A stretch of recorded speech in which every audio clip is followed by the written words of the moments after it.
So in yesterday's class, we started discussing about the master data. We started with the first master data, that is metal master. With respect to that, like we started understanding what is metal master, how we are going to use it, and like as an operational user, what are all the different activities we can do with respect to the metal master. And as a like backend configuration with respect to metal master, what are the configuration we can do? That is what we discussed. Any questions? Any doubts? Any questions? So in backend configuration, we created that material number. Yeah. That's showing overlapping. How to create that? So first we need to understand that what is that error message means. In any activity you are going to do in SAP, right? The error message or whatever the message you are going to get. So try to have the habit of reading that message, right? So what is that overlapping means? Try to understand that. Oh, first try to understand that word. Right, overlapping. What it's trying to say is that is what like even while configuring I told. So you already have the number range like this, right? So you are configuring. You are trying to configure something like this. Is it going to take, or even if you are putting, is it going to take this number? You are already telling that this is my number range already exists. Right? That is there like some other metal types are using.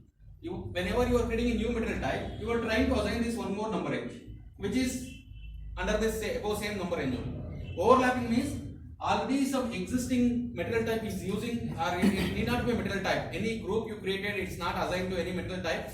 It is already using that number range. You cannot use that same number range again. Right? So you need to, like in the configuration also in my system, that is what I told. So there are so many number ranges has been configured. If you want to configure a new number range, you need to identify which range is not used. That is the range you need to configure, right? So overlapping is nothing but it's already used. That number range is already used. You cannot use the number. So try to see that like what are the numbers is not used. Try to use that. Any other doubts? Is it first class? So yesterday we completed a metal master. Okay, yesterday was just okay. So sir, by creating metal master is asking batch size. What is it? It is asking Batch batch size. batch size.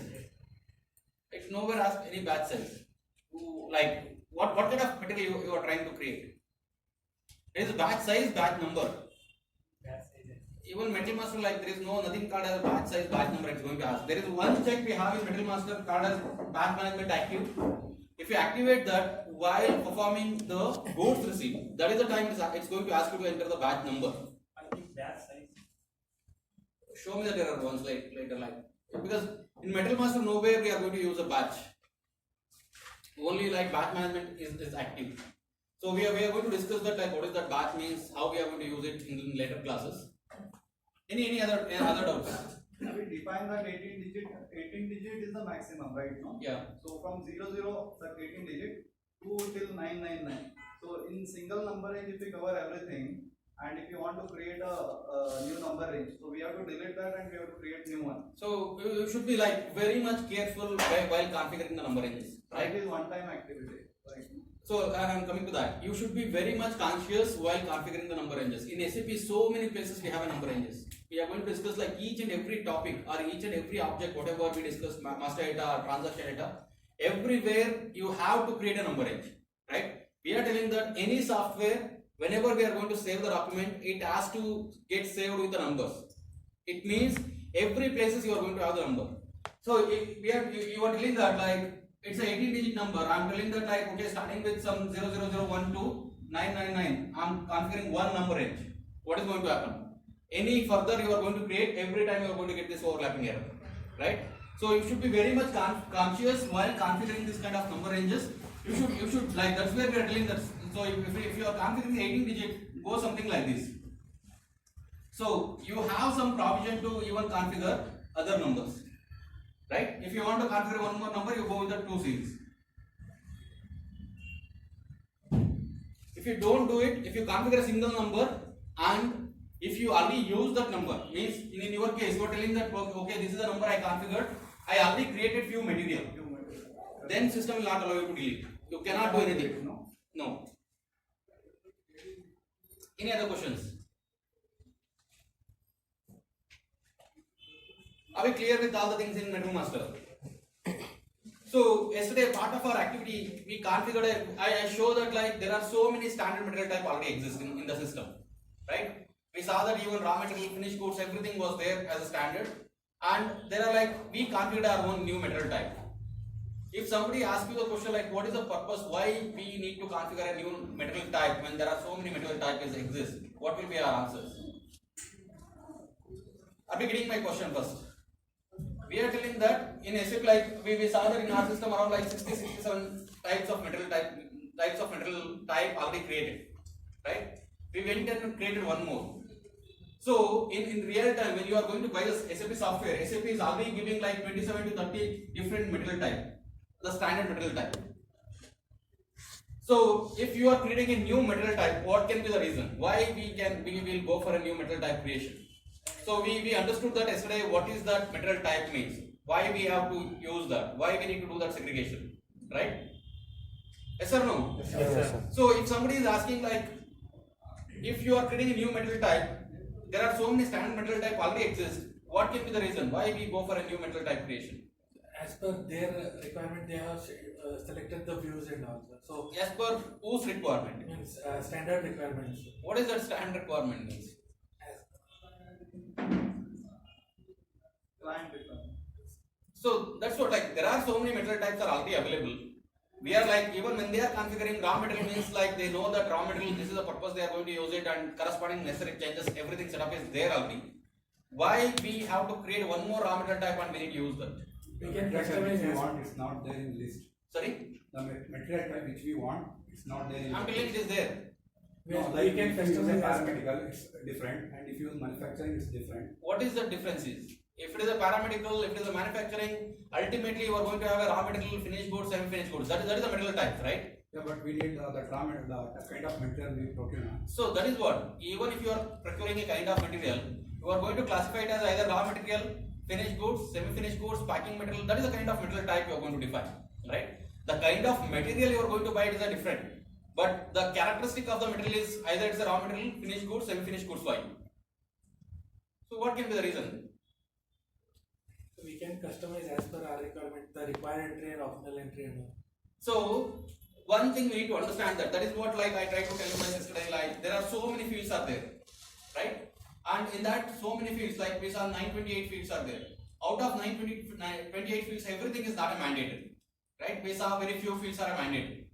So SAP has thought that like okay, this can be a like for any regular business, these are the fields they have to enter. But when that is a standard thing, that is a standard template.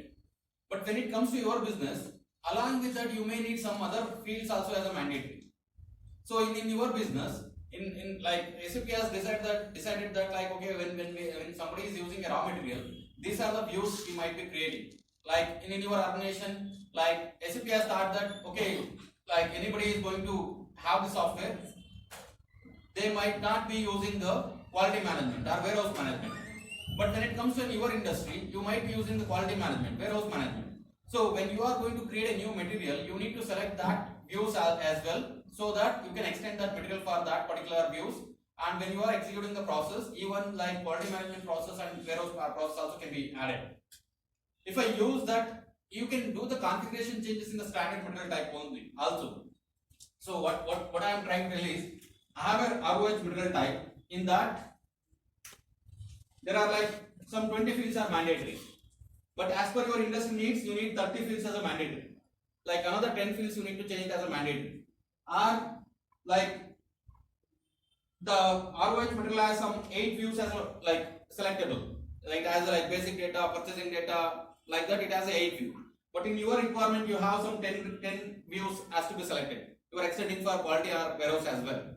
Or in your case, so for specific ROH material type, they are telling that quantity and value both are active, but some reason you want to activate only quantity update, right? These are all the requirement you have from your industry, right? It is as good as guys when you go to the shopping, right? It's like some of you want to buy a shirt, right?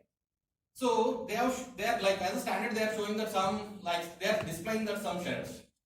Are you just like that go and buy that shirt? Again you look for your fittings, right? In that you may ask for a different color, and in that you may ask for a different fitting, right? So same way, SAP as a standard, they are showing that like, okay, this is how the shirt looks like. If you have your own specific needs, there are like customization can be done, but we are not going to allow you to change the like. In SAP they are giving you provisions, but in the shop where you are going, are they going to alter the shirt for you? They are telling it is a display shirt. If you want to buy that only. If you don't want, there are like other shirts also there. As you can check that the colors, fittings as per your requirement, right? So here also SAP is giving the standard template, telling that like, okay, this is how the material master raw material should be. You are telling that my industry is not going to fit as per the standard. There are like some additional extra requirement I have. In that scenario, either you need to go and make your own stitchings, right? If the standard shirt is not fitting for you, you need to go and make your own stitching, right? Is it like the standard existing shirt only? If I tell that like, okay, I'll get that altered, they can do the altering, but it is not so good like as you are looking. It is not going to that kind of fittings, right? So same thing is going to happen here also. I have a standard template.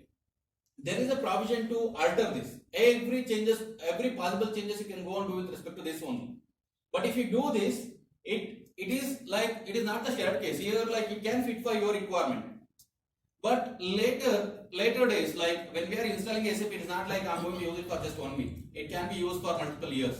So down the line again you got some requirement where you have to create a one more similar to the raw material, or some additional requirement you got. In that again some enhancement you want to do. If you go and touch the standard, you will not be going to have any more template with you, right? Because you altered the template. It cannot be a template now. You have made so many changes as per your requirement. It cannot be a template anymore. So in order to avoid that kind of situations, we are going to keep this template as it is. Without touching, we are going to keep it as it is. If I have a requirement of my own, what I am going to do, I am going to copy from this, create a new material type, and then I am going to do the necessary changes as per my business needs. So if something happen with this customized material type, still I have the stamp template where I can go back, refer it. If something is not at all working out, I can again copy from this, and I can create a new material type and I can start using it. Are we able to follow this? So in any kind of configuration, like in SAP, we have each and every topic we are going to do the configurations. Why we are going to do the configurations? As I told, SAP is giving the standard operating system for you where you can run your entire business process.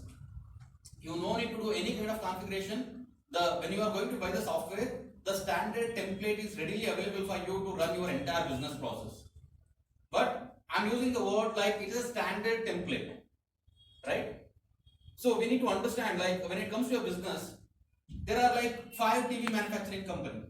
Let's understand the example. There are 5 different TV manufacturing the company. So is all this TV, the manufacturer can be manufacturing the same size TV? Is that means all the TV cost is going to be the same? Why is that difference? When they are manufacturing a same size TV, like almost similar kind of features, why there is a difference in the price? What will be our answer? Brand quality. So as an end user, like for you it is just a TV, right? Purpose of that like entertainment. Any TV you are going to buy, you can able to get that entertainment.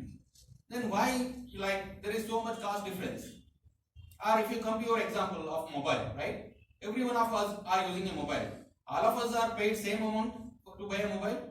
Each one of us has a different mobile and paid different money, right? So that is what the business is. If I have the standard template, I can able to do a business. But I have done so much optimization in my business, which is not going to help me if I use the standard template. I have to configure or customize the software as per my needs, then only I can able to run my business process. So because of that only, whatever the activity we are going to do in SPRO configuration path, everything, it is just to configure the system as per my business needs. As I am telling that, if you don't do any kind of configuration also, SAP system is able to work and you can able to run all your business process. But it is going to be a standard business process. It is not for as per your business requirements. So in the beginning also we told, whatever the software we are going to buy, the software should be working as per my business as per my business requirement. I cannot modify my business as per the software. If I use the standard software as it is, then I have to alter my business process to fit into the software, right? But I don't want to modify my business process. If this software is not allowing me to modify it and made it as per my requirement, I am going to change my software, not my business, right? So that is where SAP has given a flexibility. You can do any kind of development in SAP. Like there are two options are available. First thing, you can try to do a configuration of the system. You can try to configure the system as per your business needs. That is the first option SAP has given. If something is not working to not possible to make a configuration as per your requirement, SAP is also given a possibility to go and make your own development. Means you can write your own codes and develop the new things as per your requirement. Both the possibilities are available. That's where we told like there is one more like module is there in SAP called as ABAP. They are the one who is going to write a code as per your requirement, and that functionality is going to be available once the development is done. Is it clear? So when you go to the interview also people can ask you that, so have you done that any kind of development, right? Your answer is like there are two kinds of development. One is a configuration things where I have done the configuration because we are not writing or we are not reading any codes here, right? So where we can only configure the things. That is the first thing. Second kind of development is where some requirements from the business which was not possible for me to configure the system, where I involve my technical team to do the development. So what kind of development, what is your role in them? So your role is, so other important thing we need to understand, the any developer whomsoever is coming to do the development, whatever you are going to tell him, they are not aware of any kind of business process. If you go and tell them like write a code to make 2 into 2 as 4, they are going to write a code. If you go and tell them like I want 2 into 2 as 6, they are going to write a code.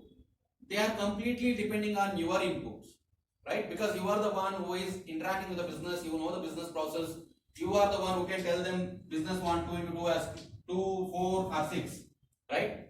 So it can be like if I am telling 2 into 2 is 4 actually, but business is telling I want a 6, right?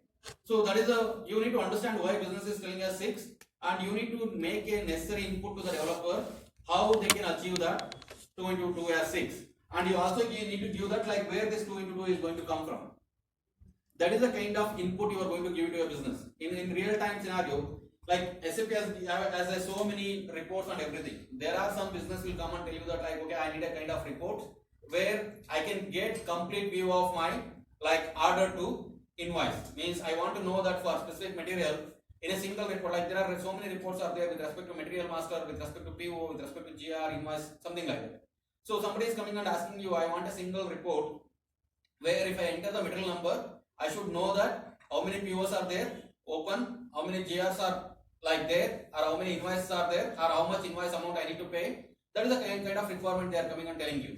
You are the person should tell the developer how he can able to get all this information from the system, and you need to pass that information to the developer so that he can able to write a code and he can able to get you the expected output, right? That is kind of called as a technical development. The functional development means whatever we are doing as a under SPRO configuration, that is called as a functional configuration. There we have certain limitations.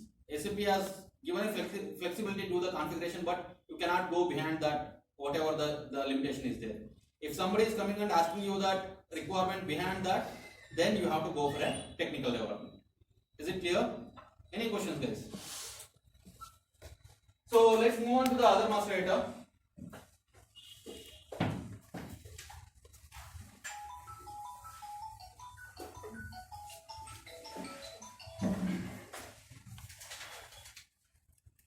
So next master data we are going to discuss is vendor master. So what is this vendor mean? Who is the vendor? And why we need to create this as a master data? So yesterday we discussed material. So material is very much required for us, our entire business process. That is the reason we created as a material, and we try to understand like where are we are going to use it, how we are going to use it. We are going to use that material repetitively to do all kinds of my business transaction. That is the reason we told it's going to be created as a master data, right?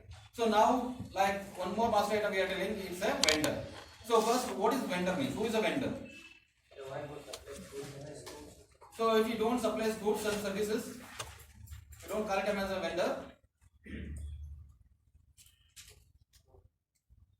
If somebody is not supplying a goods and services, are we going to call him as a vendor or not?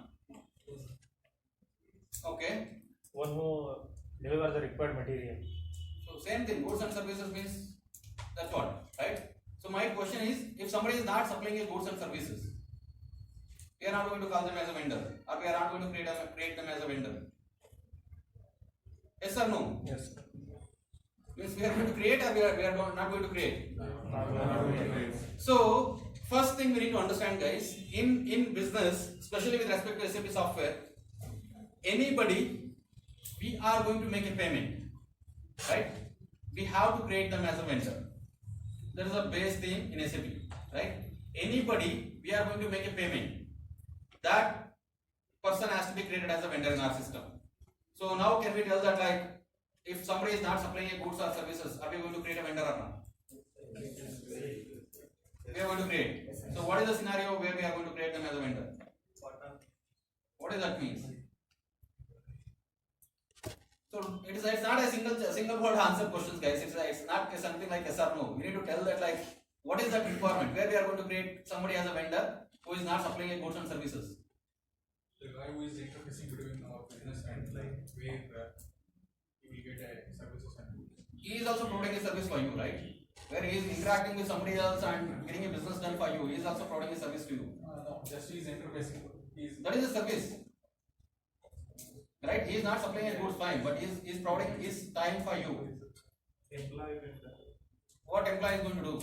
Why we are going to pay employee? Like if in business, people receive the RFQ with the quotation, so we are not paying them. So, but still we call them as a vendor. So my answer was different. I told, right? So we are going to pay everybody. We are going to create as a vendor. That is what I told. Yeah, your scenario is also correct. But he is also giving you kind of services because he has to give you the codes, right? It is a service he is giving you. Right? Whether you are going to accept it or not, it's a later thing. But he is giving a service for you. But what my answer I am telling is, whomsoever we are going to make a payment, everybody should be available as a vendor to you in your system. Right? So, what is that scenario where without buying a goods or services, I am still making a payment? Come on, guys, rent, like you are taking a go down as a service, right? Sorry? Employee vendor. What is that employee vendor? How we are going to make a payment? For any, if employee is going somewhere and he is paying that amount and if you He is doing the business behalf of you, right?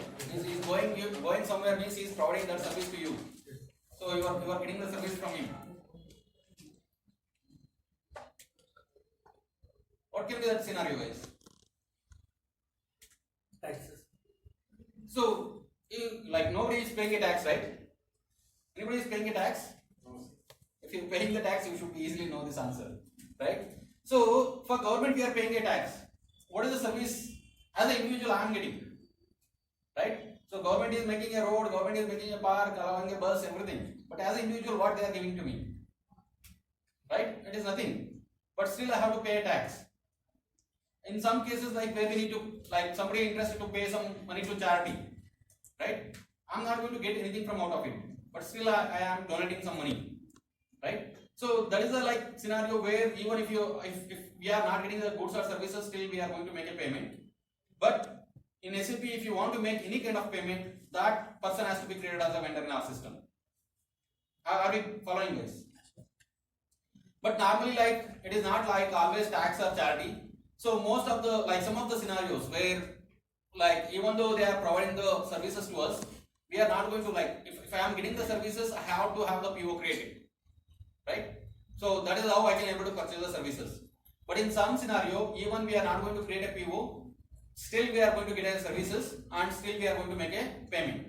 what kind of that scenario is like your electricity bill. Still you are getting the services, but I cannot create a PO in advance like knowing that how much I am going to consume electricity, right? So in that cases, like we are not going to create a PO. It is called as your utility charges. Still you are going to make a payment to the electricity board. But again, I am getting the services, but with respect to the services, there is no PO has been created, right? Or your telephone bills. So again, the bills are coming in organization. So many people might be using a phone. I cannot go and create a PO for each and every person is using a phone, right? So that person whomsoever is using is just submitting a bills as per that, like as I am going to consider as a utility charges and I am going to make a payment. In that such scenario, without creating a PO means where I am not showing that I am buying the goods and services, still I am going to create a vendor and I am going to make a payment. Is it clear? So what are the different kinds of, in Material Master we understood that like we are going to create different kinds of material as per my business needs, like raw material, finished goods and finished goods. When it comes to a vendor, can we have a different kinds of vendor? So what are the different vendors? One time vendor. So what is that one time vendor means? It was only one time in a year. So if I go on, can I make that second time procurement with that vendor? No, sir. What will happen if I go on do it? No, Nothing sir, we will can, happen. sir, but Sorry? not copy. Sorry. We can. So you are like once in a year you are going and buying something from the shop. So you are, what is the first one time vendor means? What is our understanding is? Yearly you have purchased only one time. So if you purchase second time, what is going to happen? Sir, we are not Nothing going will happen. Sorry? we're not going to use regularly. But you are using. So then what is that one time vendor means then? If you are not using regularly, but still you are using. If you are not using every day, but once in a month you are using, then what is that one time vendor means? We can create it once, but while creating PO, then it won't copy the address. Why? It won't copy the address Why you don't copy? because one time vendor we can't like take service from the same vendor. You are already taking the service from that vendor, Like, right? we can take one time like. What is that address means? What is your understanding of address? It is the address of that person or address of that vendor, right? Whether you are taking one time or 10 times, it is the address of the vendor you are maintaining, right? But why? What is that one time vendor means?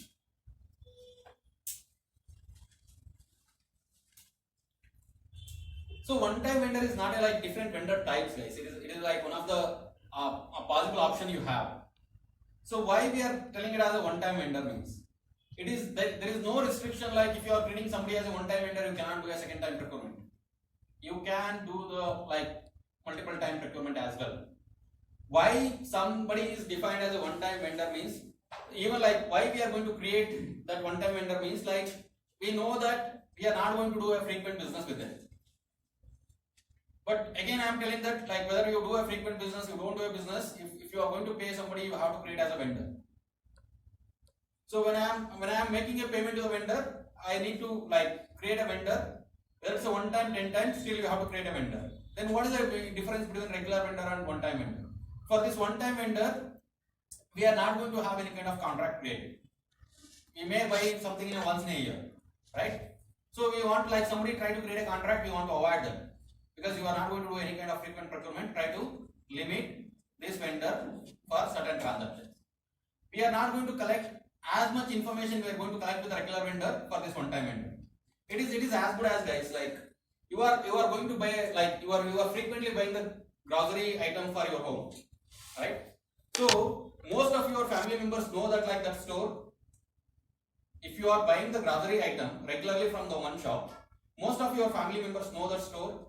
Even you might be having their phone number, address, even their bank details where you can transfer the money. All this information you are collecting, right? So that is a regular purchasing activity. So you are purchasing your clothes or something, your mobile. So are you going to like regularly visit the same shop to buy a mobile? Or like when you are going to buy the mobile, what is the maximum information you are going to collect from them? The amount of information you are going to collect from that grocery shop, is it like same amount of information you are going to collect from that mobile store? No, right? Because we know that like I might be coming to this mobile purchase maybe after like 1 year, 2 years, we don't know. I'm going to go to that shop or not, that also I don't know, right? So I'm going to collect that basic limited information for me to run my transactions. That is the difference between your regular vendor and one-time vendor.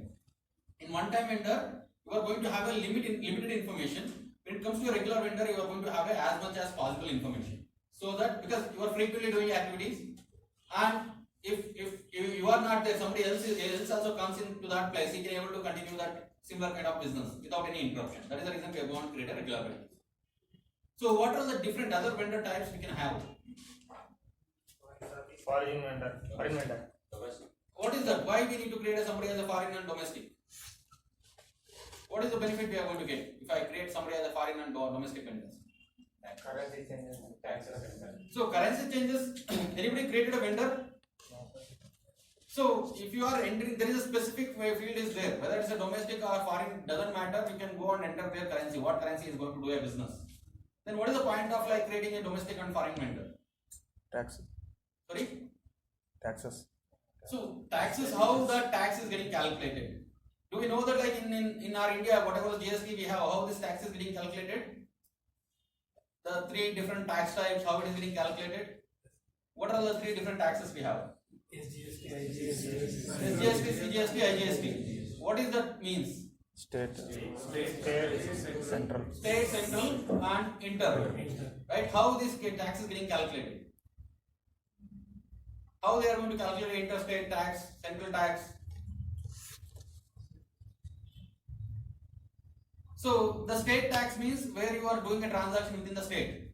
You are not involving anybody from the outside of the state. That is where coming as a state tax. In some product they are putting along the state central tax as well. If you are doing the business between two different states, means you are buying something from Hyderabad, Chennai or something, where different states are involved. That is where your interstate tax will come into picture, right? So same way when we are creating a vendor, whether it's a domestic vendor, international vendor, in the address field of the vendor, we are maintaining that like which country is from, what state, which state he is from, right? So already that information is available for you. You no need to again further segregate as domestic or foreign, right? So then what are the different types of vendor we can have? Or if I am having the domestic or foreign vendor, what is the benefit I am going to get?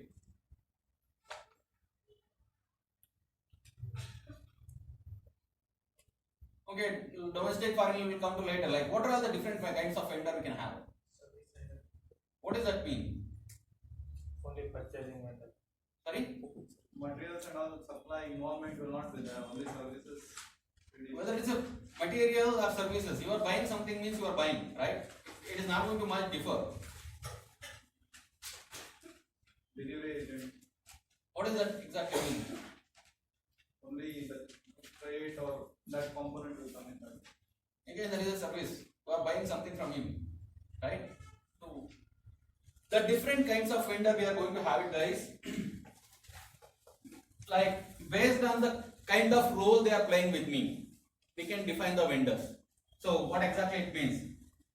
Something called as an invoicing party means where he is going to take only invoice from me. He is not going to provide me that any kind of goods or services, right? That is called as a invoicing party, as a like different vendor account group or vendor type we can create. Somebody we can create as a ordering address vendor, means where he is going to take a order from me, but he is not going to collect an invoice copy from me. Or like we can also create as a central vendor. VA is one more vendor account group type we have. As somebody was telling that like employee vendor also we can able to create. We can able to create a plant as a vendor. So as some of you are telling that even we can create as a domestic vendor, international vendor. So there is no that much significant difference also. So some industry they want to have the clear differentiation between each kind of vendor, right? In that case they go like create as many vendor account group they want.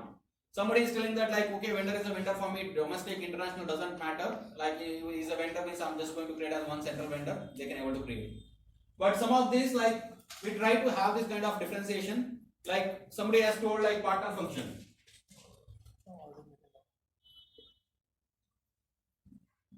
What exactly this partner function means? Where multiple people are grouping together and running the business. So how exactly it works? So like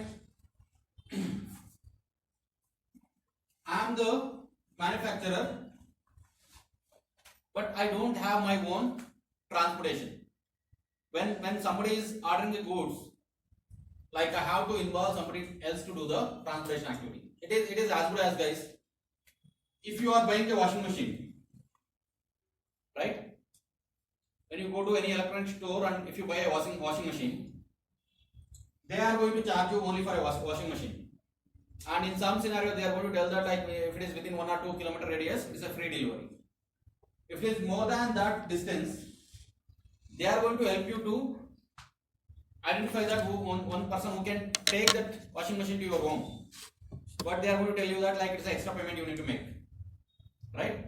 Means they have a partner with some transporter where they can get you that, but it's going to be a separate payment.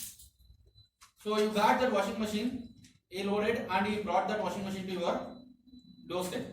But you are staying in 3rd or 4th floor where you need to lift that washing machine, right?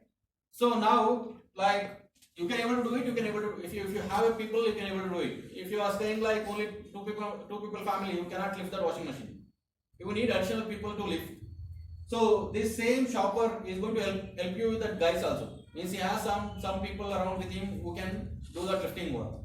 He can send them as well.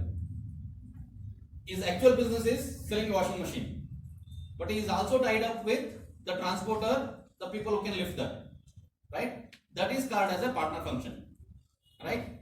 So basically here the person who is selling the washing machine, we are just buying that goods, and some scenario we are going to tell that okay, I am going to make a payment to you and you do whatever you want with other people, right? How much you want to give to a lifter, how much you want to give it to a transporter, you do it, but I am going to make a complete payment to you, right?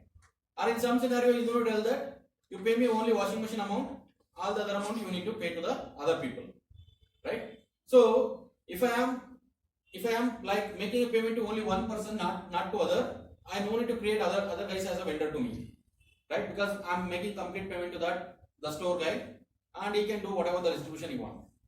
If he is telling that okay, I cannot make them payment, you discuss with them, you can make the payment, I'm just allowing them to come with you and do the transportation activity. In that case, I have to make them the payment. So, like, even though I'm taking a service, I'm not going to create as a one more PO to make them a payment for transportation or lifting. So, what I'm going to do, along with that one PO I created for washing machine purchase, I'm going to make a payment.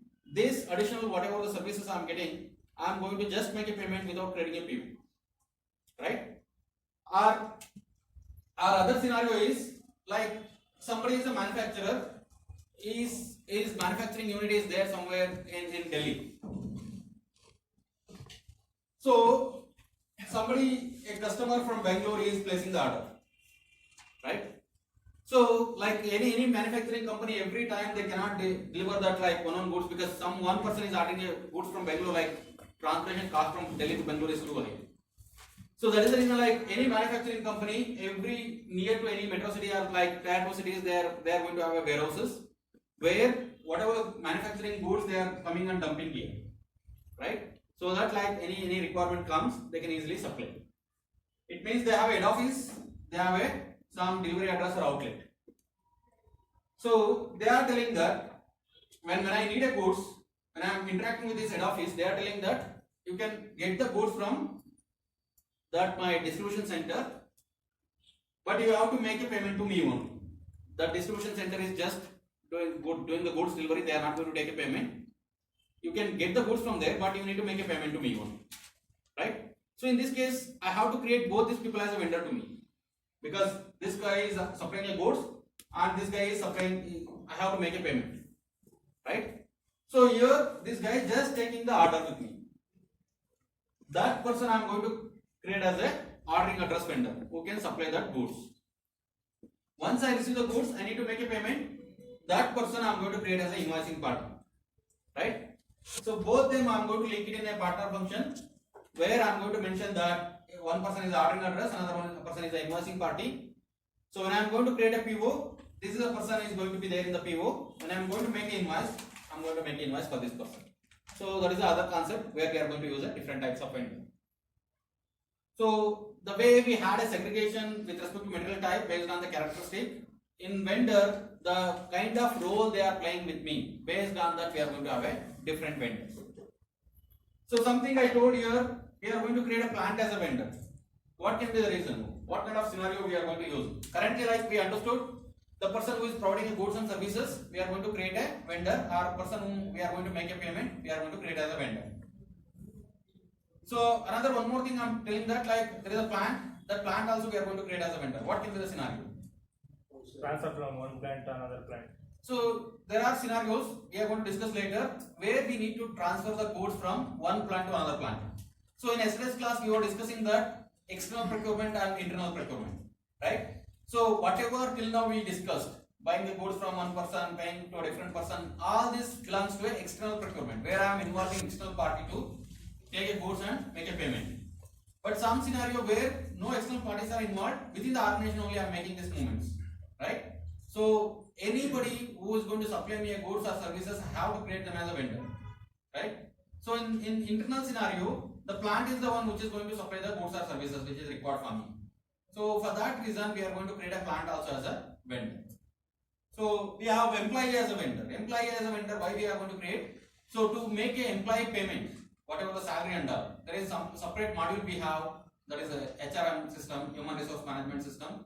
There your employee IDs, everything is created, and the number of days you are going to work, everything is captured there, and based on that they are going to deposit a salary. But along with your regular work, if you are doing any extra things, means you need to travel. Like based on your business work, you need to travel. Are you going to spend the money from your pocket? If you are doing a travel for your own purpose, yeah, definitely you are going to spend. But you are traveling for business needs, right? When you are traveling for business needs, every expenditure you are going to have it in that traveling. So you will be getting for a reimbursement, right? So the organization has to pay you that whatever the amount you have spent. So for that purpose, they are going to create an employee also as a vendor where they can do all this reimbursement transactions while making a payment, right? So like that, with respect to vendor, we can have a different vendor account group, it's called as, or different vendor type we can have it. So here also SAP has provided so many standard vendor account groups. If you want, you can use a standard account group. If not, as you have your own organization specific requirement, you can create your own account group and you can able to use it. Are we clear till now?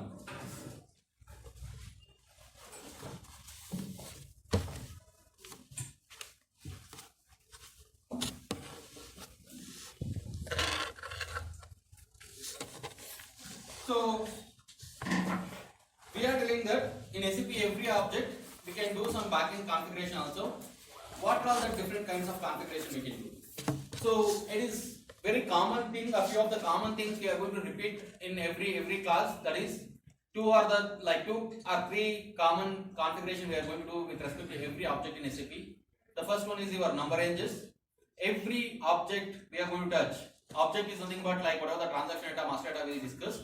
With respect to everything, we are going to configure the number ranges, because we are telling that in this software, whatever the document we are going to save it should have number assigned to it, right? So that reason we are going to configure a number range for every object. With respect to end vendor also, we are going to create a number range.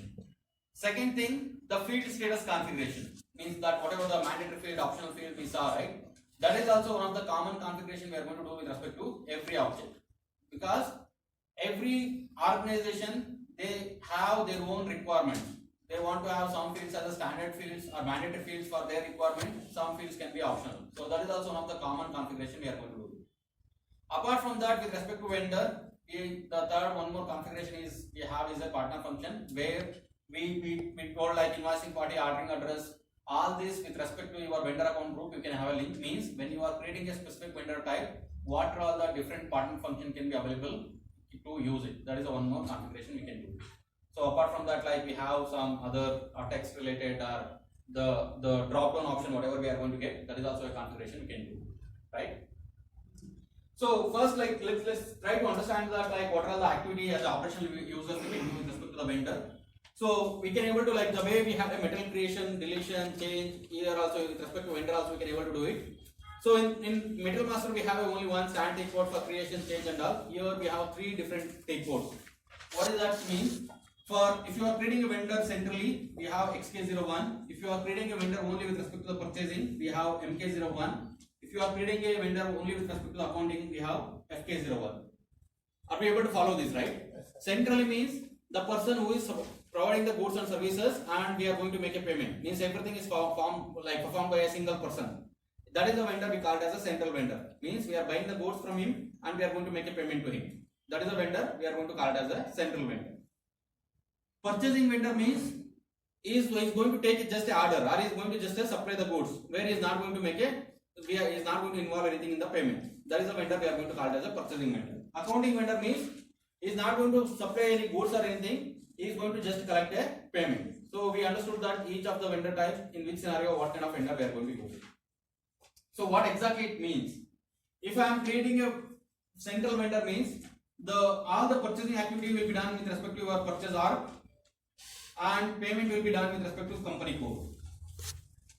So it means the central vendor, if you are creating, means you are creating both with respect to the purchase organization and company code. It is as good as guys, like when we are creating a material, so raw material will be told only with respect to purchasing I am going to create, because raw material I am not going to sell it, right? So here if I am creating a central vendor means I am doing a purchasing, means I am going to create a vendor with respect to the purchasing views, and as well as I am going to make a payment to this vendor. Even I am going to create this vendor with respect to the paymenting view or company code views as well.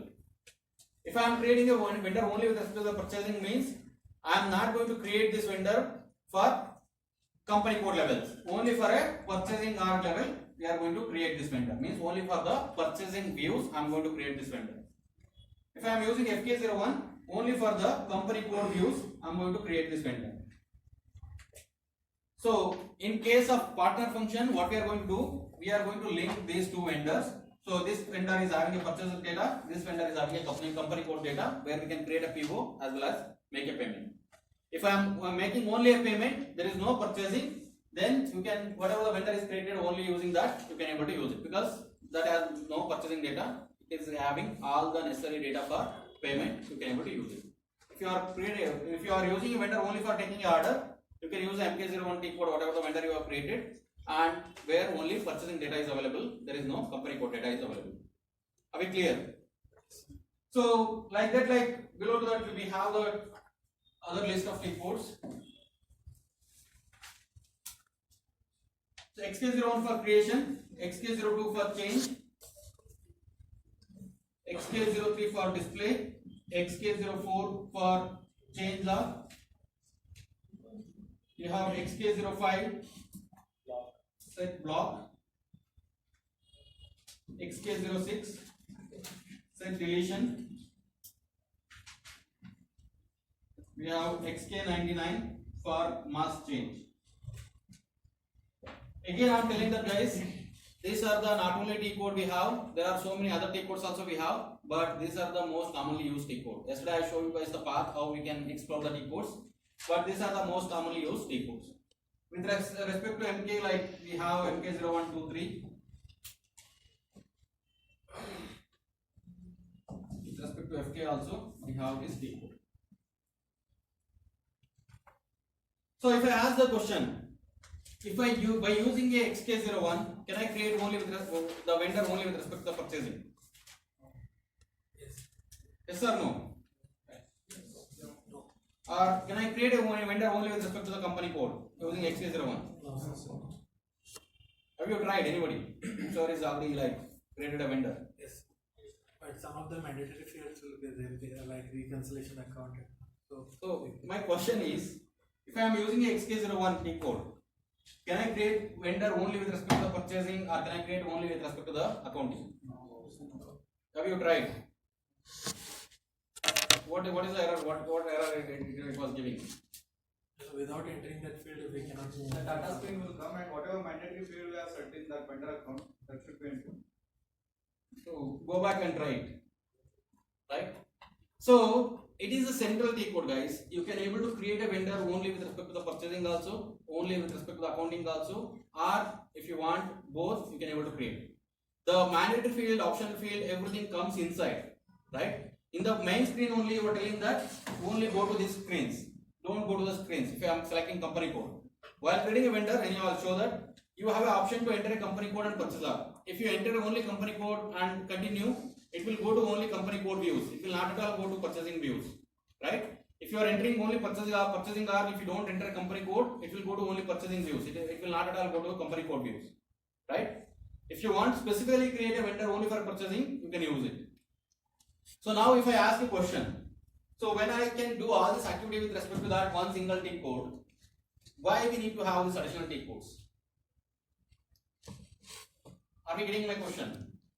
In that central T code, I can able to do all this activity, right? I can able to create a vendor centrally. I can able to create a vendor specific to purchase order.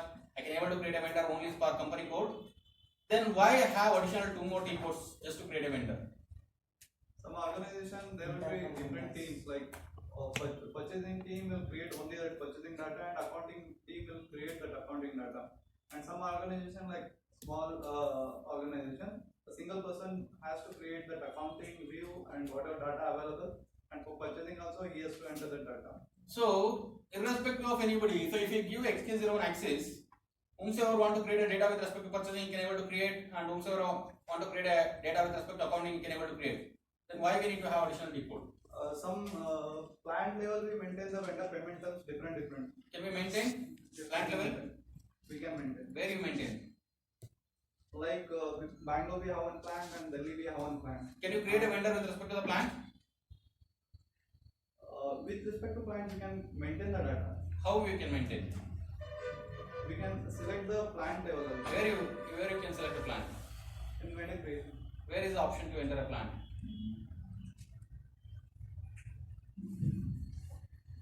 Have you seen that option?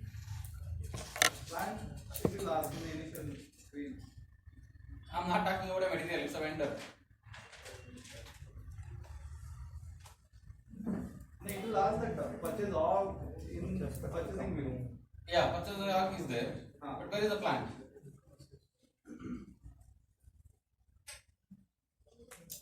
Yeah, whatever the answer you are telling, it's almost correct.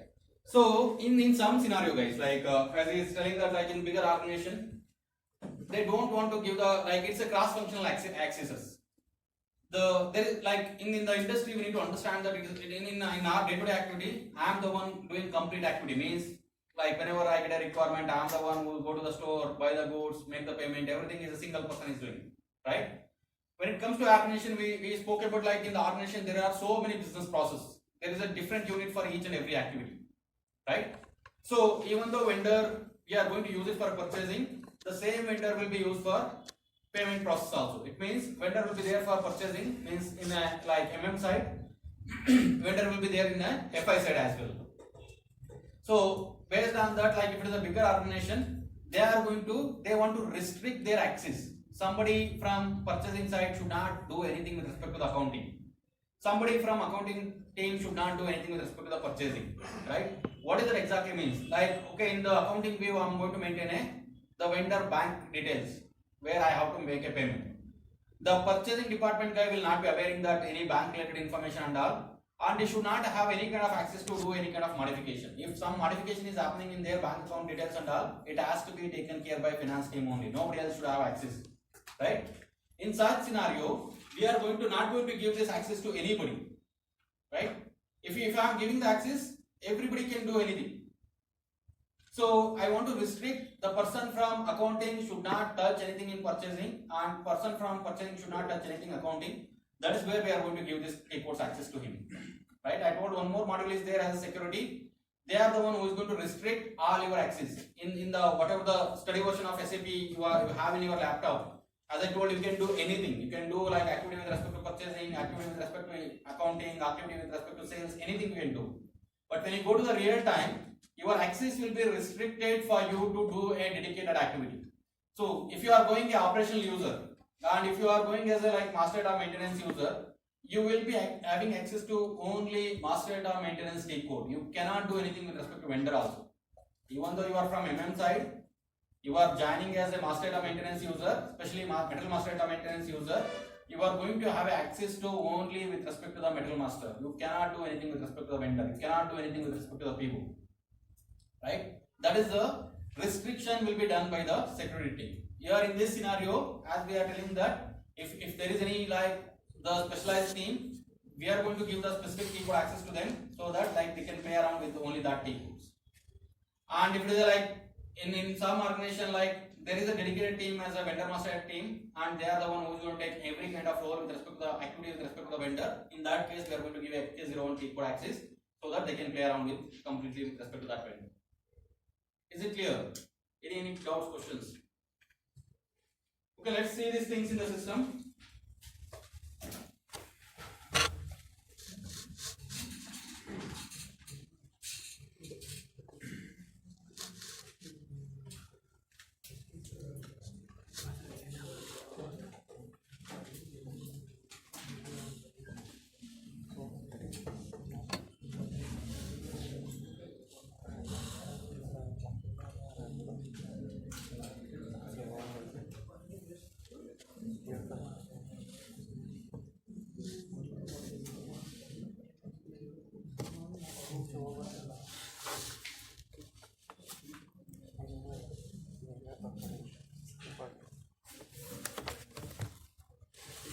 So again, if you want to explore the T code, go to this menu and see that like with respect to vendor, what are the different T codes we have.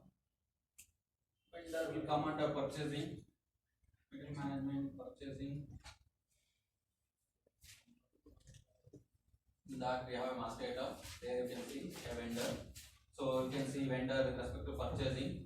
There are so many T codes are available with respect to purchasing. Like you can create, change. Like you can change display. This is a change. You can block and deletion. Like it's the same T code we have whether you do with respect to purchasing or central. There is a central T code. So here itself you can see with respect to the purchasing activity, there is no T codes as mentioned. Whatever we are telling that like FI related T code, the FK01 and all, it is not there under this particular group. So that will be there under. There is a finance related T codes, it will come under that.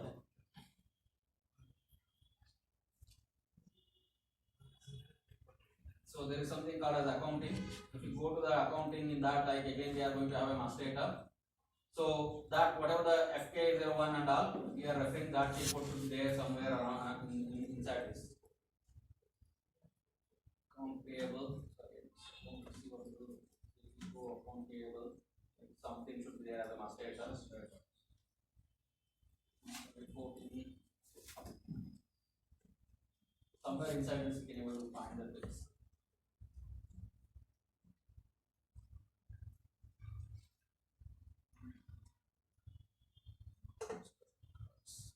You can see it is there under finance view.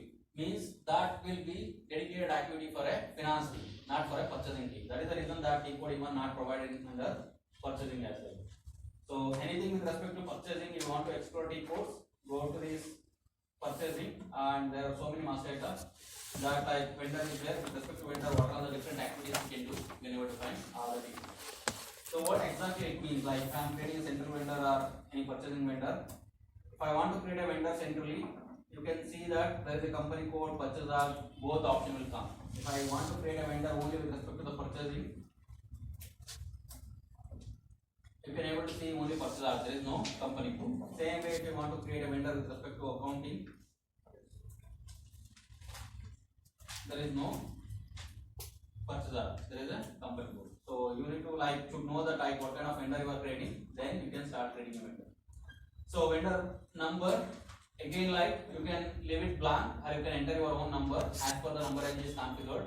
If you have both internal and external number, you can like enter a number or leave it blank. If you have only internal number with respect to the account group, whatever we are going to select, then you have to leave it blank. If it is external number, then you can able to enter. Currently let's go with the leaving blank. Company code, let's take it as 1000. Later we'll see what is this 1000 means. Company code and purchase order both I am entering as 1000. Account group, so as we discussed, like there are so many account groups we have. It means like you can have different kinds of vendors. So vendor, like it's a central vendor where you can create both with respect to accounting and purchasing. Goods supply means only with respect to purchasing. Alternative pay means only with respect to accounting. Invoice presented by only with respect to accounting. Forwarding agent means the transporters, like the vendor whomsoever is providing the transportation service. That vendor also you can create and make a separate, even though is providing a service. If you want to track only the people whomsoever is giving a transportation services, if you want to create track, you can able to use that vendor account group. Ordering address again is going to create only with respect to the accounting, purchasing. Plant vendor, plant also, like we cannot make any payment with respect to the plant, that also can be created only with respect to the purchasing.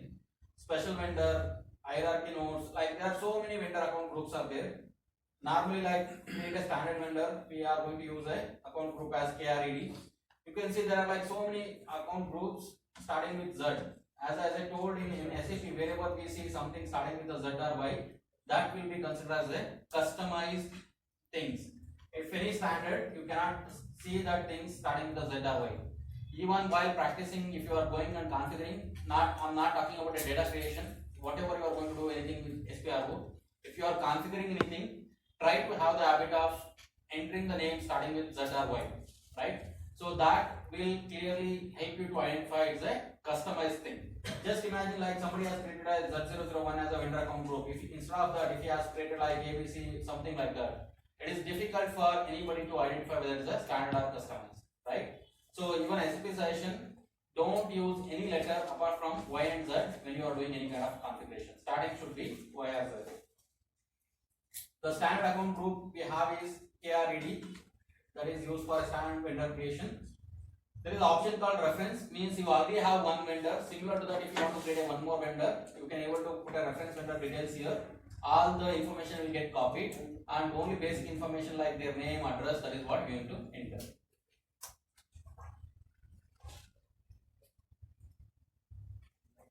So first is like address view, where you can enter their name and their address, phone number, everything you can able to enter.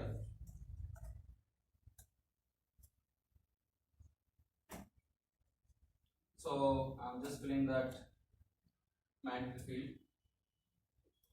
but in real time we are going to have complete details. So we can able to fill their language, telephone number, fax, email ID, everything we can able to enter.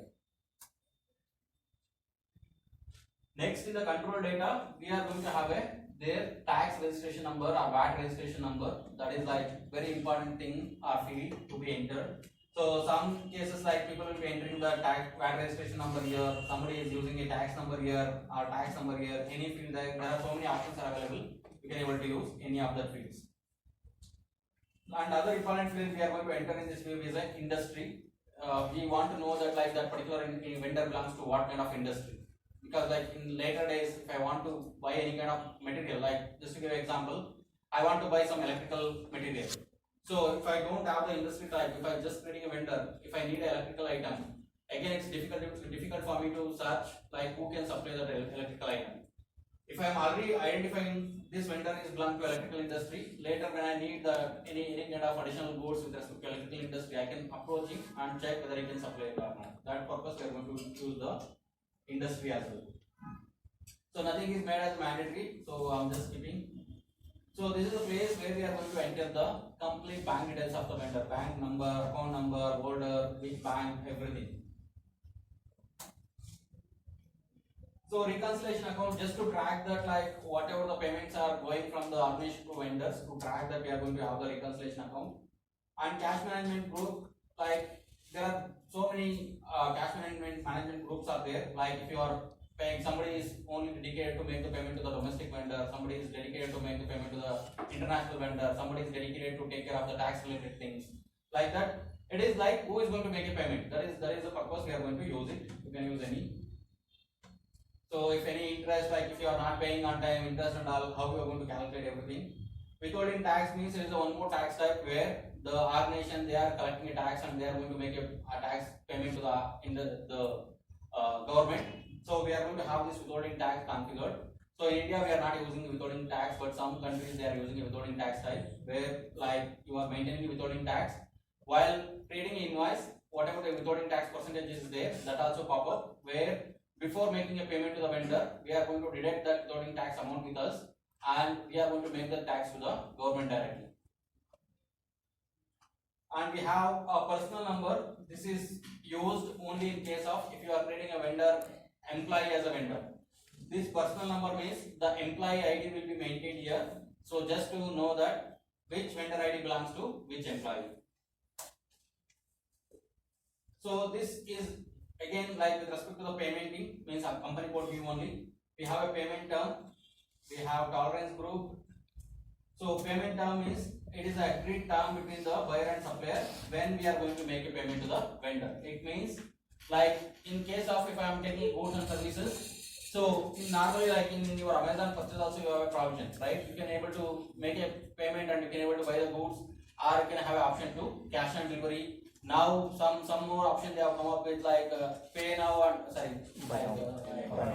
buy now and pay later, right?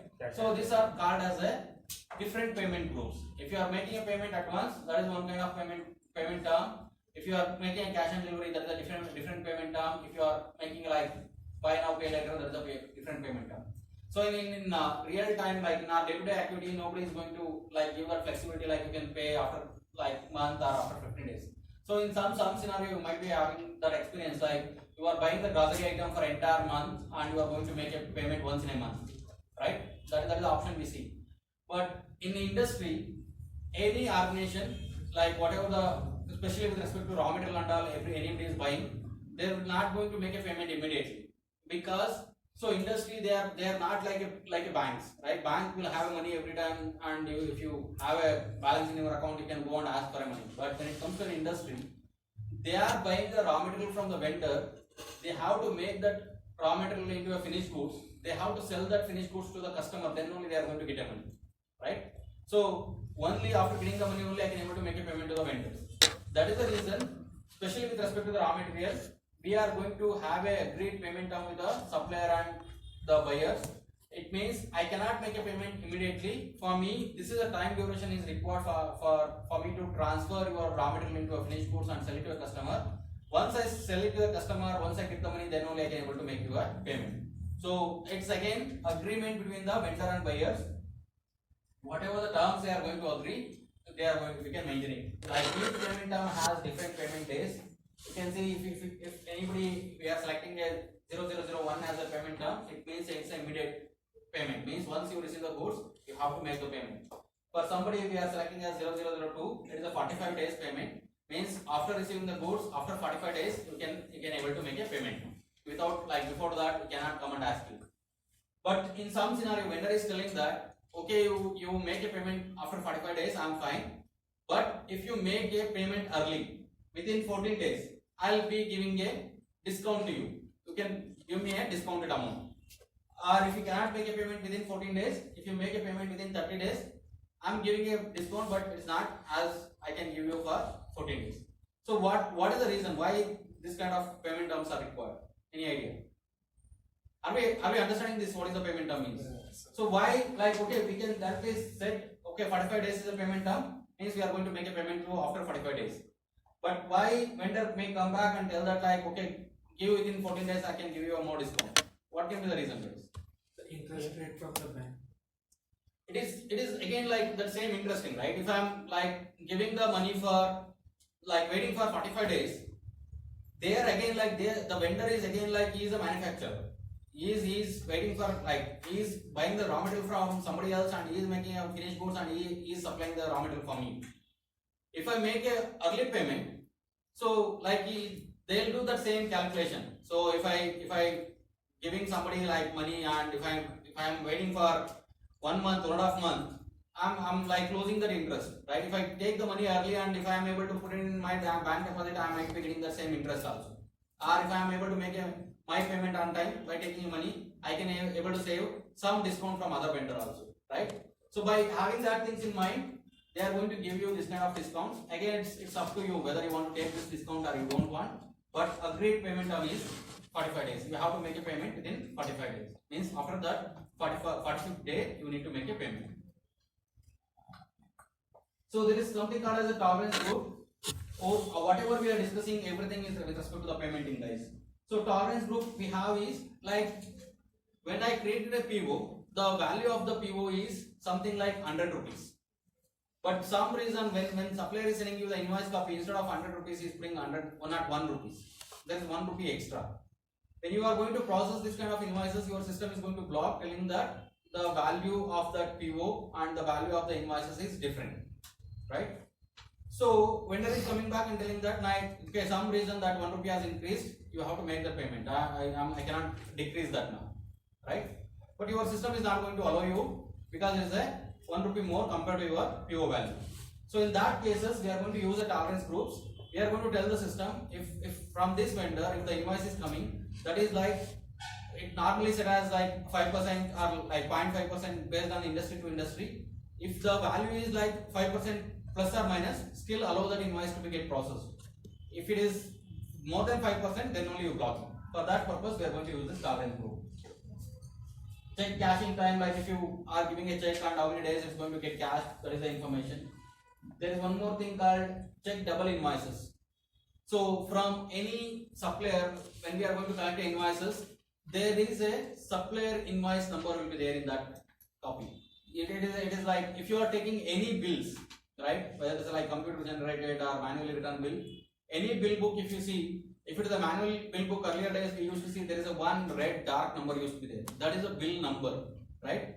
That number will not be repeat for the same vendor. Means if you go and see that bill book, that is a series of numbers. Same number should not be repeated, or it will not be getting repeated. So when supplier is sending the invoice copy to me, and I am going to create an invoice with respect to that invoice copy, and I am going to make a payment. So some reason supplier has sent an invoice copy to me. I have created an invoice, but I did not make a payment on time. So supplier inquired, and like somebody in our organization, they told, okay, whatever the invoice copy you sent, it did not reach to us, and we did not create an invoice and did a payment. Then supplier is going to send the same invoice copy again. You might be having a scan copy or something. He is going to send that copy to you again, telling that like, okay, this is my invoice copy. When you are going to create that invoice again in your system, for the same invoice number, now there are two invoices will be sitting in your system, right? So if there is no provision to check that, then there is a possibility to make a payment to that both invoice documents. So we want somewhere to avoid this. That is the reason we are going to use check double invoice indicator.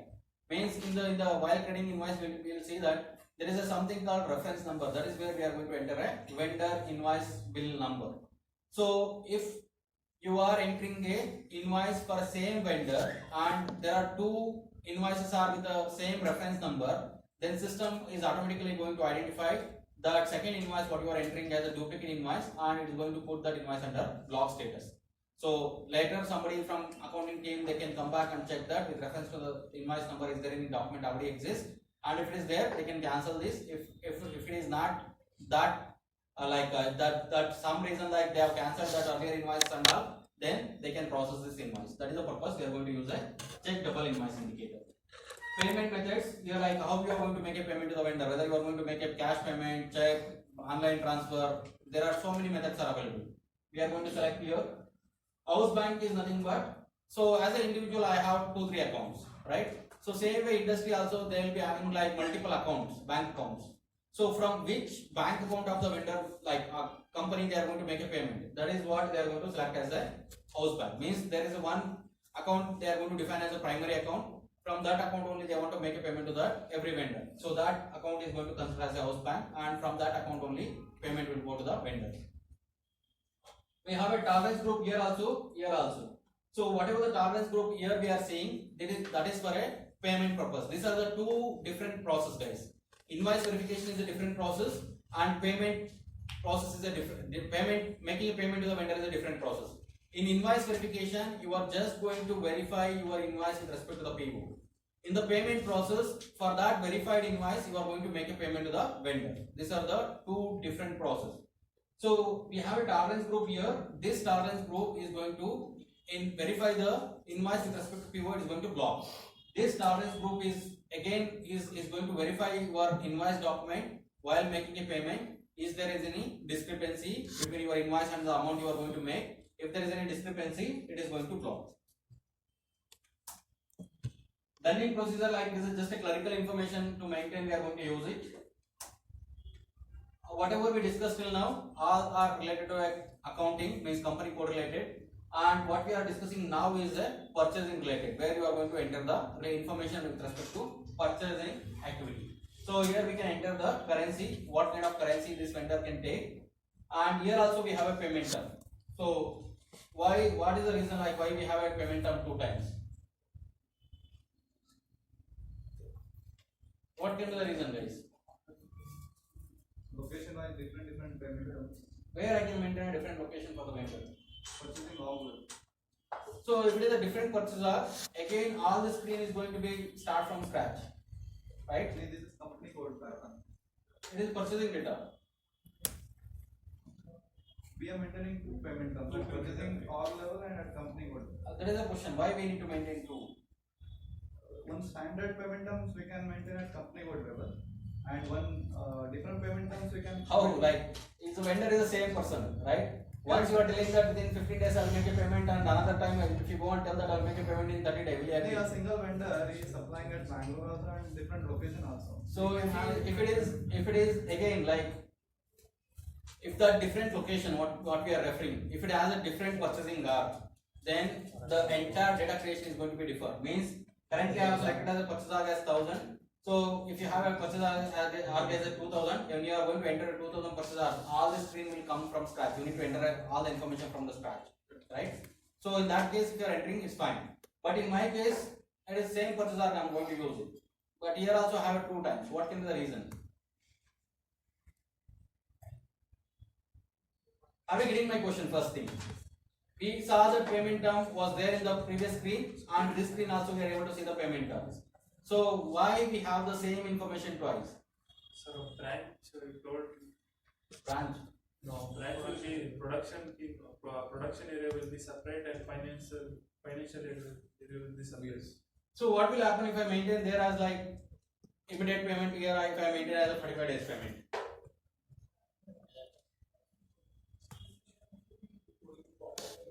Sorry?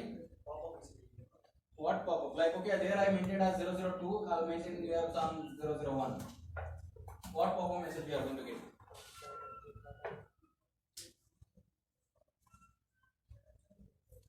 So what will happen? Why we have these options? So one for company, one for partner functions. So if I maintain in this case, what is going to happen? If I maintain 2 different things.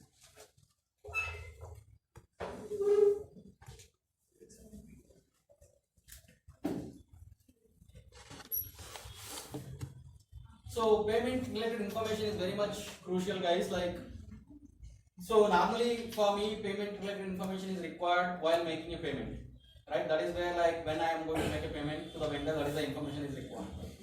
But like while initiating a discussion with the vendor, like when I need a goods, that time also I need to tell them, okay, after this many days only I am going to pay.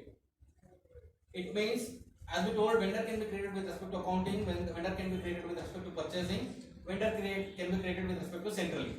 If I am creating a vendor for centrally, means both with respect to accounting and purchasing, then we are going to use a vendor payment term, whatever we are maintaining in a purchasing org level. It means this payment term should be available when you are creating a PO, and same payment term should follow to the invoice.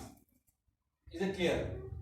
If I am creating a vendor only with respect to the accounting, where I am going to only make a payment, in that case also I should tell that like once I receive the invoice copy, after how many days I am going to make a payment to the vendor. So in that vendor I will not be having any purchasing data maintained, only I will be having a accounting data maintained, right? That is the reason we have an option to maintain a payment term in the accounting web as well. Third option we told, vendor, like when we have a partner function scenario, vendor is there for accounting, vendor is there for purchasing. In that case, either you can maintain your payment term in both the places, where like accounting as well as a purchasing, or you can still maintain in a purchasing. That purchasing data only can flow to your invoices. But you cannot maintain 2 different payment terms for the same vendor in the company code and purchasing. If you maintain a 2, it is going to have a conflict. While creating a PO, it is going to pick from the purchasing, and while creating invoice, it is going to pick from your accounting. Then like whatever you are agreed with the vendor in PO creation time, and whatever you are like when you are going to make a payment, if it is like different days, vendor is going to come back and ask you the question. Are we clear? So that is how we are going to maintain the payment term. There is one more like field called input term. Input term is like it is a like kind of a delivery. Who is going to take the care of the delivery? Whether vendor is going to supply the goods to you, or you have to go and pick the goods from the vendor. You can decide by selecting the input term. So even if you are like, I don't know, like that feature was there, still it's available or not. If you are placing the order in the Amazon, they are giving a provision like they are like normally do the door delivery, right? Now recent days they are enabled one more option where you can go and pick the goods nearby warehouse, right? So that is what called as a input terms. Whether you want to pick it or like you are expecting supplier to deliver, you can select like standard input terms are there, but whatever the input term you select, after that you need to maintain a text what kind of delivery it is. So like that there are so many options are there. Some of this we are going to discuss while like discussing about the transaction data. There are like few more options are there. If you go to like add purchasing data, if you are creating a vendor as a plant specific vendor, this is a place where we are going to maintain the plant ID. It means it will be considered as a plant specific vendor or plant as a vendor. And one more like somebody told like we can maintain the vendor with respect to the plant. That is also sorry before to that. So this is a place where we are going to maintain the partner function. Currently, I am creating a central vendor, but if you are creating a vendor as an invoicing party or ordering address, you can link other vendor here. There are so many options are there. So first you should know what kind of vendor you are creating and what kind of vendor you want to link. So if you are creating ordering address vendor, if you want to link invoicing party, you can select IP and whatever the vendor ID you created, you can able to come and enter here. So when you are creating a PO, the PO will get created whatever the ordering address vendor and invoicing will go to this invoicing part. Like that you can able to select. Let me save it.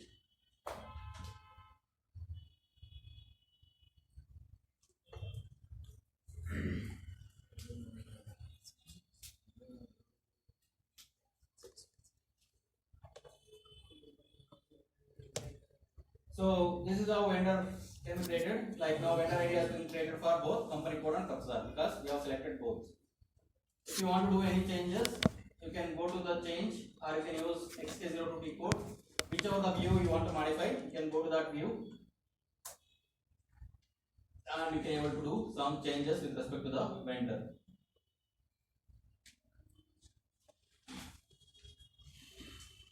One more option is available where you can even like, so this vendor, even though we are trading at a company code level, if you want to restrict this vendor to supply a specific plant and all, you can able to do that. I forgot like normally that functionality is not being used because like people want every like vendor to supply in every plants whatever they have. Somebody want to restrict, they can do that. I forgot like recently I did not use it.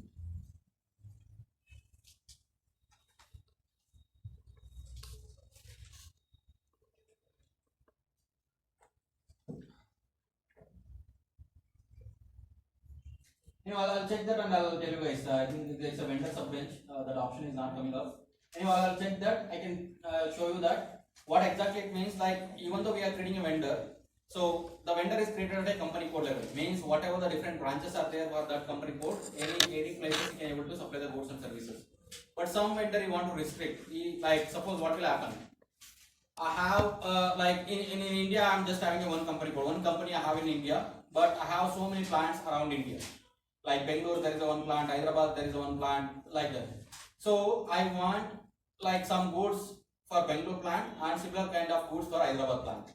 But the manufacturer is available in Bangalore also. Manufacturer is available in Hyderabad also. So I want the person who is manufacturing the supplier is there in Bangalore. He want to supply only for my Bangalore plant. I don't want the same supplier to supply my Hyderabad plant. So I want to restrict that vendor to supply only for Bangalore plant. So that is a scenario we have where we can go and select that specific plant so that you can able to supply that specific plant only. So that option is not coming up. I will come check and I will let you know this.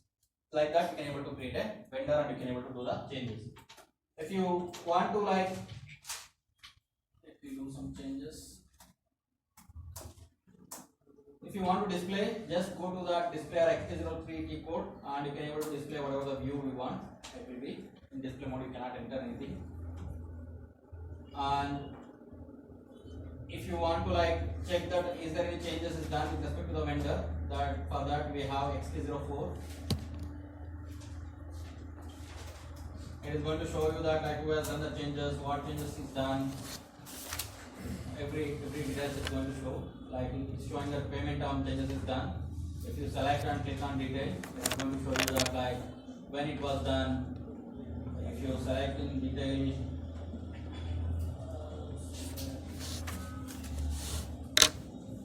it is going to even show that like field name, the person who has changed everything.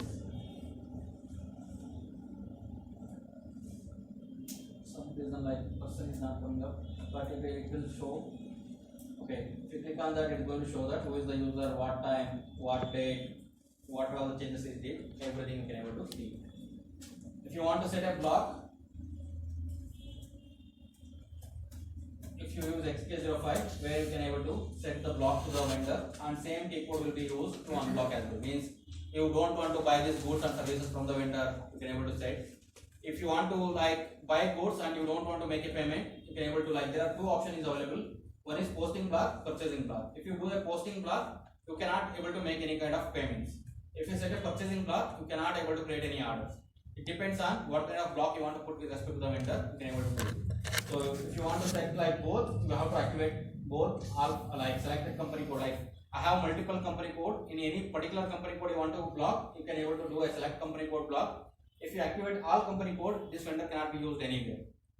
So same thing with respect to purchase organization also. If you have multiple purchase organization, you can able to block it selected purchaser or all the purchasers. If you want to unblock, you need to come back and remove this check whatever you are activating.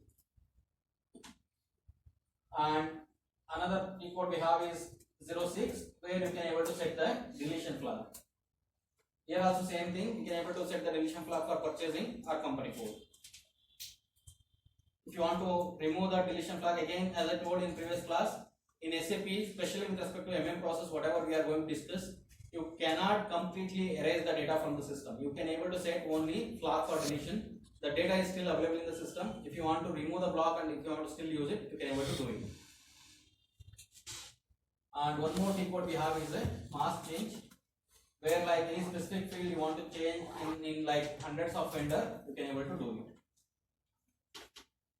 So first identify like which, again what I like whatever we are seeing here, these are the tables which holds all the data whatever you are entering. It is getting stored in this table. So which field you want to change, select any fields, table, from which table you want to check, and go to the fields, and in that identify that which field data you want to change.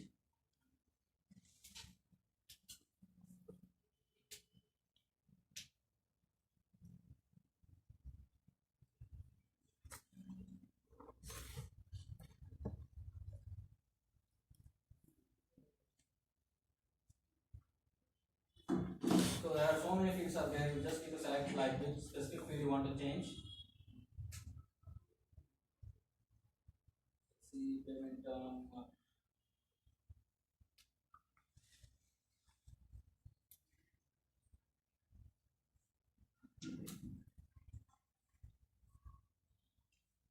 So there are like all the fields are available. I just want to change the payment term for like a couple of vendors. You can able to select that. So if you know that like vendor, you can enter. If you don't know the vendor, you can able to enter that like any purchase app. I will try to select a purchase app.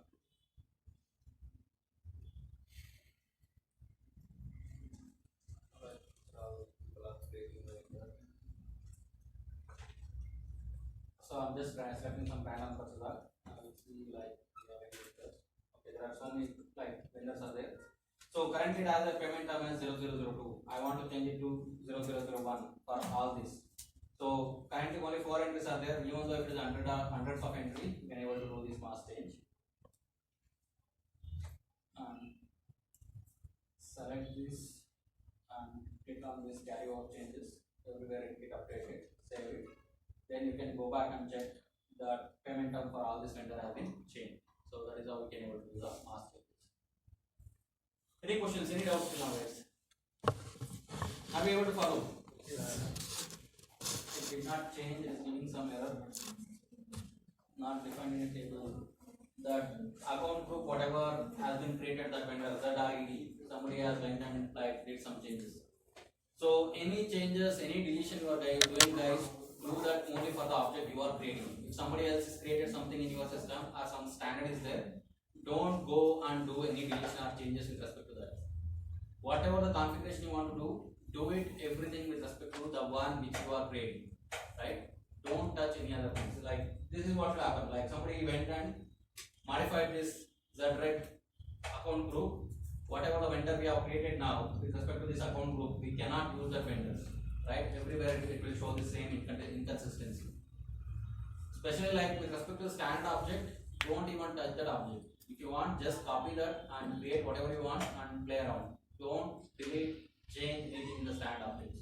If you by mistake, like somebody has done that, by mistake if you go and delete something, like somebody has deleted entire metal groups, right? Metal type. If somebody do that, you cannot use the software anytime. You have to like reinstall the software again from the scratch, right? So don't try to delete anything which is already there in the system. Whatever you are creating newly, you go and delete that. So mass changes did not work because that account group is somebody modified. Like which account group you can use it, but this is how we can able to execute and you can use it. So the other thing we told the configuration what we can do with respect to the vendor. Again, like we need to go to that STROT code.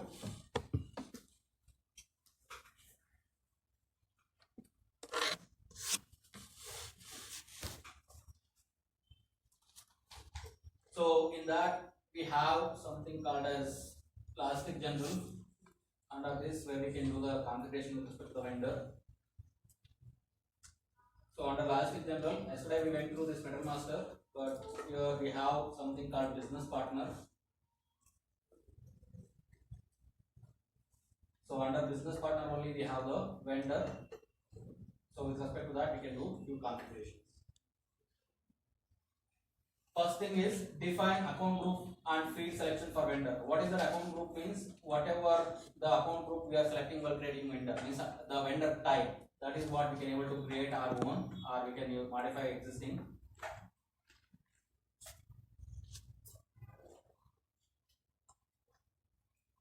So there are like 47 different account groups are there. Just 1 minute.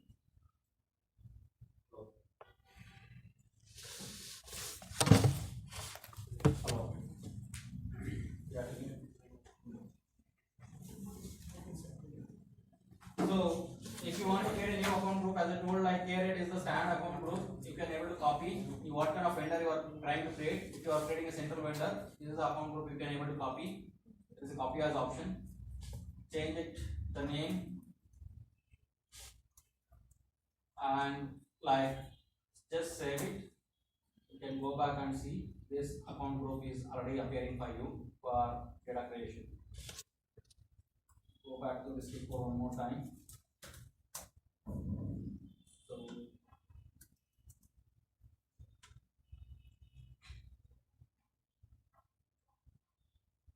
this is the new account group we have created that is available for us. And if you want to do any field status changes, go to the details. Here you can see all the different views of what we saw in vendor master. Where you want to do the changes. If you want to do some changes in the purchasing data, you can go to again purchasing. Here order currency is the only mandatory field. I want to make payment and also mandatory. Then I want to change it and save it. So when you are going to create a vendor with respect to this new account group, the payment term is also become a mandatory. So like that, whichever the field you want to make it as a mandatory optional, you can go to this specific field status groups and which view you want to do the changes. Go to that specific view and like whether it's a company code or plan, which view you want to, like you can able to play around with the mandatory optional. If you do a suppress, that field will not be visible for you in the screen. If it is a required entry, it is going to be a mandatory. If it is optional entry, you can like enter or leave it. If you set it as a display, you cannot enter any value into that. So be conscious like while doing this stuff.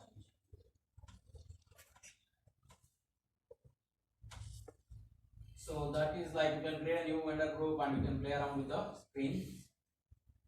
Like what we did with respect to vendor account group, we played around the mandatory optional field, you have a provision to do that with respect to the purchase organization also.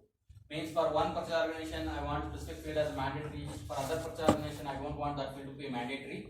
You can play around with the purchase org. So you can select the purchase org, and you can able to see the same kind of selections where you want to make it as a mandatory or optional. You can able to play around. But in real time, most of the time, we are going to have this optional mandatory only with respect to account group. We are not going to do anything with respect to the purchase order level. But if there is any specific requirement, you can come and do the modification here.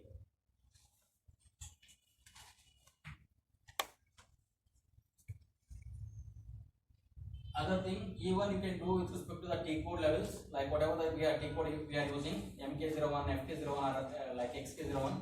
Even with respect to that T code, also you can able to play around with the mandatory optional field. But suggestion is don't touch anything with respect to the T code. Why is that means? So suppose like display T code what we have. This T code, everything should be in display mode only, right? If you change it to a like required entry or optional entry, then that field will go to edit mode. Even in XK03, people can do a changes and save it, right? That is not the purpose of the T code. The T code purpose is just to display the data. If you go to the change T code, in the change T code, some of the fields should be displayed, some of the fields should not be like, should be allow you to change. Every field should not allow you to change. Like most of the field is set as optional, means you can able to go and change that field value. But nothing is required, because if something is required, it has to be captured in MK01, FK01 or creation screen only. If something is there as optional and something become a mandatory in XK02, when somebody goes to change mode, he has to even enter that field also. So that is the reason, don't play around with the T code level changes. If you want to do anything with respect to vendor, do it with respect to the vendor account group.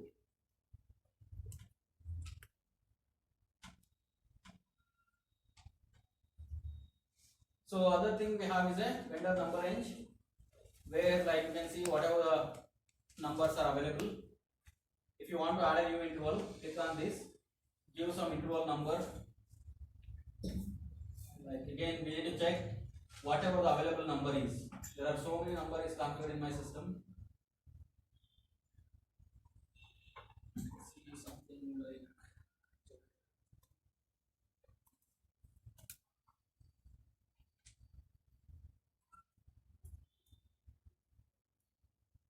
So you need to see that like what is the available number. In my case, I'm hoping that like 08 is already used, 09 should be available.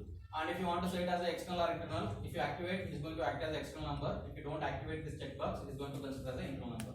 Enter. Intervals are already available. I cannot even use it.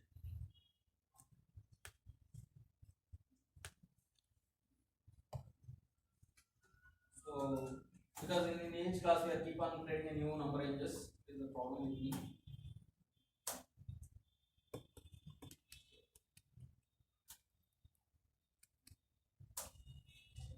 Now it's taking into overlap.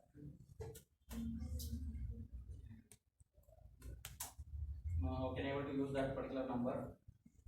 So ZZ is the interval type and this is the number range. I can able to use it. Once after creating a number range, you can go back and link this number range to the whatever the account group you have created. So in our case, account group we have created is a Z101. Sorry, Z100, where I can maintain the new number range what I have created and save it. So when you are going to create a new vendor, the number range is going to start that is from 9. So one more we have is a define industry types. If you want to have a different industry type, you can able to add it. There are like 88 industry types are there. In your industry, they are asking you to add one more different industry type. You can able to come and add it here. But normally, like there are almost all the industry types are there. They are to use. So these are all the activities we can do with respect to vendor, whether like as an operational user or as a consultant. Any questions? Any doubts? Are we good, guys? Yes. So go back, practice, and keep on telling that practice doesn't mean that don't do the copy paste job. Try to see how many fields are there, what are all the different fields are there, what are all the different values we can enter. When configuration also try to explore things. If something is not clear, some error, please come back.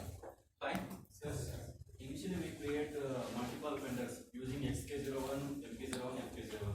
How to identify this vendor is specifically for MK01? If it is there only with respect to the purchasing, there is no accounting, then it is MK01 vendor. If vendor is having only purchasing, so accounting, there is no purchasing. So when you go to the vendor display, right? If I am go in security company, if you try to enter the vendor, suppose this vendor is created only for company code, there is no accounting data created. If you click on enter, it will throw that error. In this case, like the account group has changed, it will throw the error. This vendor is not extended for company code level or purchasing level. Currently, I am trying to display this vendor for purchasing. If it is not created for a purchasing, it will throw the error. This vendor is not created for a purchasing. Using MKVZ, we can show the vendor list. Using MKVZ, you can able to change the vendor account group. It is there for like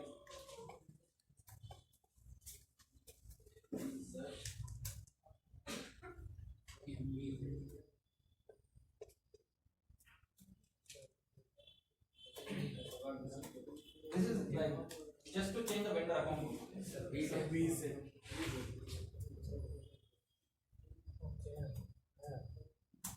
What will happen is the vendor is there in Z001 account group currently. That vendor you want to change it to, sorry, it's a list of vendor. We have one more T code where we can change the account group. It will show that just like list of vendor, whatever is created on which account group, you can able to see that list. It is not going to tell you that like it's just like it is a report whether this vendor, what are the vendor created for account group, purchasing level. Same way like there is one more T code where you can see with respect to the company code level. This will tell you that like the vendors are created for accounting or purchasing. If you want to see that like okay this vendor even also created for a company code level, you need to go to that one more report. I don't remember the report, and you need to see, right?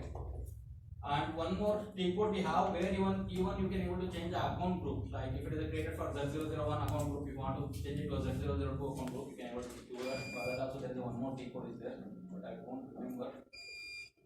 If I get that, I will let you know this.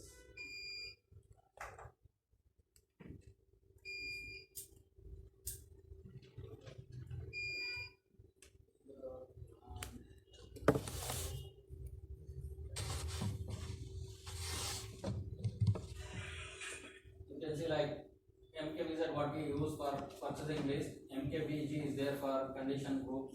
These are like just a reporting T codes.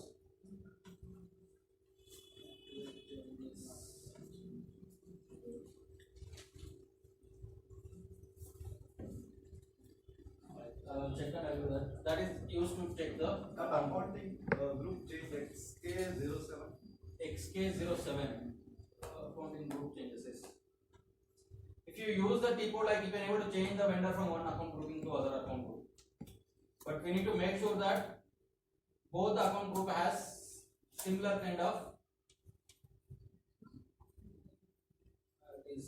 currently it is there for we change this somebody has deleted it. That is use this, let me use different vendor. So it is telling like okay it is deleted now, so I want to move to a different account group. I can able to select any other account group. 001 and click on OK. It's telling like nation partner procedure as an issue. So we need to make sure that like both account groups are like same, then only it will allow you to move.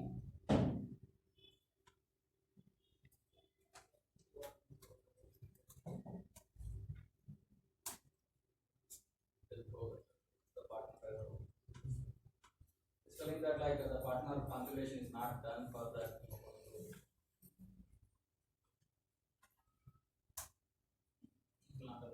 So if both account group has similar kind of setting, if you want to move the vendor from one account group to another account group, you can use the T code. But we do very less that activity. So one more question. If we start initially created using MK01, then later we change FK01, then with that. You can do it. So when we go, that is what let me show the menu. So like I'm creating any vendor MK01, right? It is only with respect to the purchasing.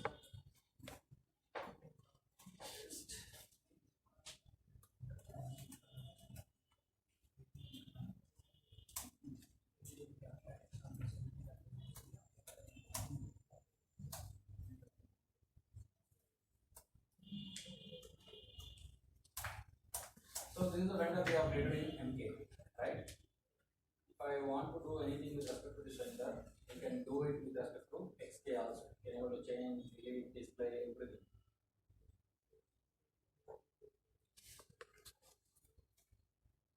You cannot go to XK01. If you want to extend this vendor to company code level, still you can go to, it is just to change, right? XK02. You can able to like, it will not allow you to select anything in the company code level because it's created only for purchasing. You can go and do the changes. Like I want to make it as 03.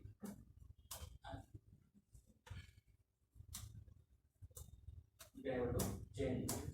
Suppose same vendor I want to extend for a company code level. You can go to XK01, enter that vendor ID. It already exists, but I want to create for any company code. Like what is the company code? I'll go to the 1000. Same vendor you can able to extend. So it is possible like the FK01, MK01 is just additional T code is given, but in MK and FK is additional T code is given. In XK01 you can do every kind of action. Any other things, guys? No questions? Okay, if no questions, we are going to stop it today, and tomorrow we are going to continue with the other master. Fine? Thank you.